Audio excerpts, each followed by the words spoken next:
وبناء على طلبكم جبتها لكم لحد عندكم. ازيكم يا حبايبي؟ وهنبدأ مع بعض في الجزء الاول. هنقرا الكلمتين ونعرف ان مش كل حاجة مكتوبة هي اجباري عليكي ولازم تجيبيها. كل واحد هيجيب اللي محتاجه واللي على قده، والفكرة منها انها بتساعدنا وبتفكرنا وبتسهل علينا حاجات كتير نسيناها. بدألنا كمان من اول شنطة شهر العسل، بس دي هنأجلها شوية. وهنبدأ مع بعض بالأهم، من أول الأجهزة الكهربائية لحد كل حاجة تخص المطبخ، من الصغيرة لحد الكبيرة. حضري ورقة وقلم أو اعملي سكرين للفيديو، أو ممكن تعملي سيف وتتفرجي عليه وقت ما تحبي.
لو وصلتوا معايا لحد هنا بقى، اتمنى يكون الفيديو والفكرة عجبتكم واستفدتوا منها، واكون وفرت عليكم الفلوس.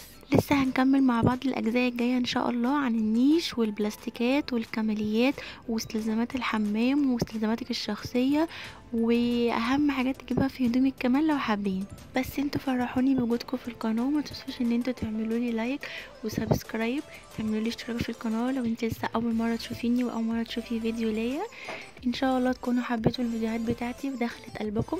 بس ما تنسوش ان انتوا تفعلوا الجرس عشان يوصل لكم مني كل فكرة فيديو جديدة، وتخلوا الجرس على علامة الكل. واخيرا ولكن ليس اخرا، الكومنتات عشان بحب اقراها وبحب ارد عليكم جدا. اشوفكم على خير في فيديو جديد. باي باي يا حلوين.